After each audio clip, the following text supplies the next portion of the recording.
Lordship, there was a direction for SHO to remain present today. Yes. However, the investigation has not been done by him. So I've called even CSP, who is the investigating officer in the matter, Yes. to apprise the court as in what has happened in the What matter. happened to me? You are a CSP. Yes, sir. I am the investigating officer, What is your name? Sandeep Patel. Yes, Mr. Patel.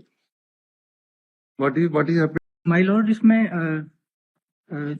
11 जनवरी 2022 को इसमें सूचना पर मर्ग intimation किया गया था. हाँ. उसके बाद ये पुलिस स्टेशन सकरी में इसमें जांच चल रही थी.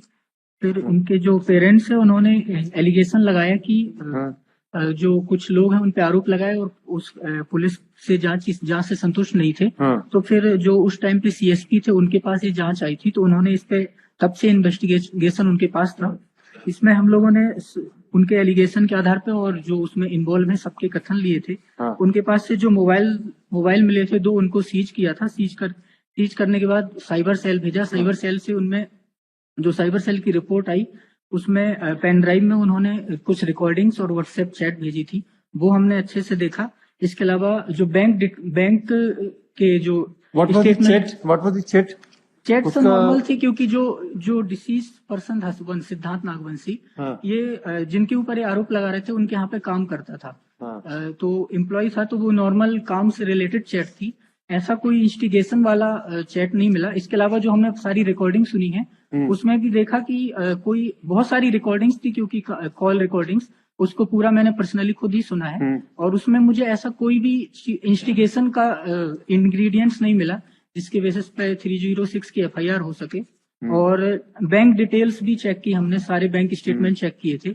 उसमें मतलब जो इन दोनों के उसके बैंक अकाउंट्स में वैसा ट्रांजैक्शन नहीं मिला, जबकि जो थर्ड पार्टी है और जिसके एक जमीन का जो लेन देन था तो दूसरे के आपस में था. इसका डायरेक्टली इन्वॉल्वमेंट उसमें नहीं देखा, क्योंकि ये उनका एम्प्लॉय था. तो सारी जांच करने के बाद माय लॉर्ड हम लोगों ने इसमें क्लोजर रिपोर्ट फाइल करने का सोचा था. लेकिन इन लोगों जो पेरेंट्स हैं उन्होंने लगभग 20 शिकायतें दी हैं, अलग अलग जगह से आई हैं, दिल्ली महिला आयोग से, पीएचक्यू से और आईजी ऑफिस से. तो उस शिकायतों की जांच की वजह से इसमें इतना टाइम लग गया, क्योंकि हमें पूरा प्रोसीजर फिर से करना पड़ता था. सभी का कथन लेना, फिर उसके बाद जो एलिगेशन लगाए हैं उसको तथ्यात्मक जांच करना, जिस वजह से इसमें टाइम लगा. और फिर लास्ट में हम इसको क्लोज करना चाहते थे, फिर माय लॉर्ड के कोर्ट में इसमें फिर Yes. समझाना.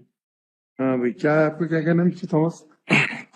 लॉर्डशिप, इसमें कह रहा है कि इनको कोई डायरेक्ट उसमें मिला नहीं है. But lordship, if I may take lordship to page number 102 से 104 जो बैंक स्टेटमेंट है उसमें डायरेक्टली जिनके अगेंस्ट एलिगेशंस है उन